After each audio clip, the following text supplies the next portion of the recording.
Alright, Terminator vs. Robocop, let's go! Starting off with Alex Murphy, we got, Robocop.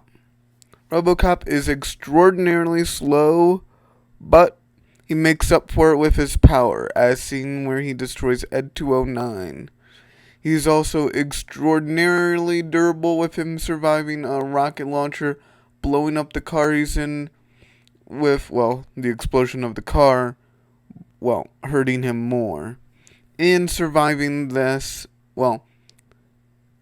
explosions of this magnitude are the only things that can hurt him very well. And he can also punch apart concrete and metal, allowing him to escape the rubble he was trapped in. And he can react at the speeds of, around the speed of sound, as he escaped the explosion in the third movie. And speaking of the high-tech gear that he has with his jetpack and special rocket arm, he has a flamethrower attachment with this arm, along with a minigun attachment, and a rocket so powerful that when it shoots out, it blows up Ed 209. Ed 209s are the superiors to Robocop in every way and are made to be his replacements. He also has the Cobra Assault Cannon, which can cause this to a store.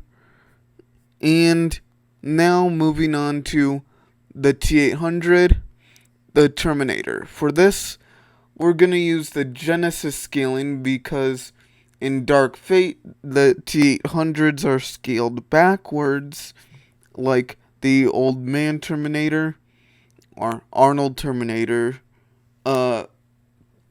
because the Terminators, whenever I say Terminator, I'm just going to reference Arnold.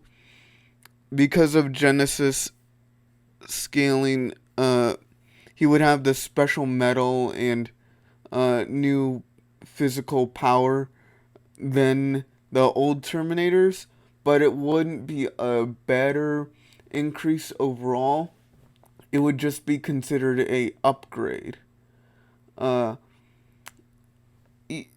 see in the movie that the two are relative to each other, and this is a T-800 punching apart concrete, which less impressive than Robocop's strength, is able to react down to the second and, keep up with things around a second.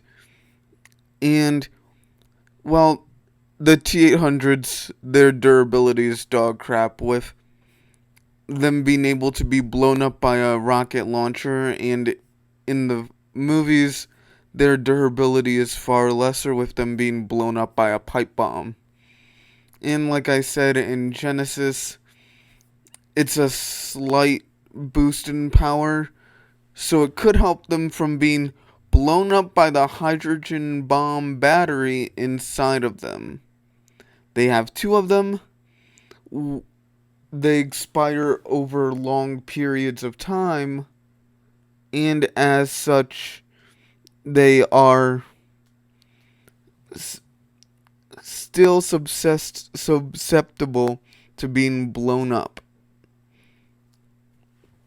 But to amp the Terminator's power and range, he has his weapons, which are all normal human weapons, nothing special aside from the plasma rifle, which has a limited number of shots, like any gun, but due to the heat of plasma, it exceeds the normal power that most guns have, allowing it to burn through steel.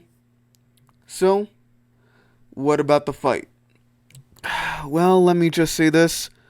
Robocop, or should I say Robo-God, smashes the Terminator into metal bits like paper clips, as his durability is extreme, with him being able to take several explosions that would just vaporize a normal T-800.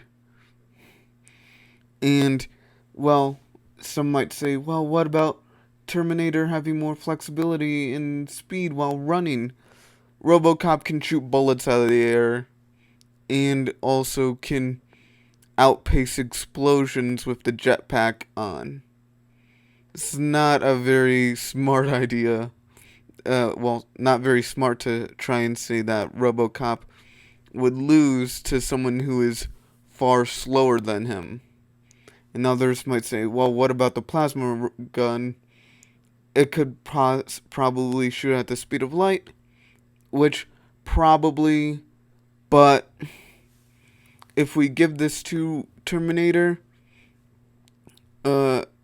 that is a big probably that RoboCop doesn't just shoot him before, shoot his fingers off before he does, because, well, like I said, he can shoot bullets out of the air, and in the first movie, I believe, he shot a bullet out of, he reflected a bullet off of a refrigerator, killing a guy.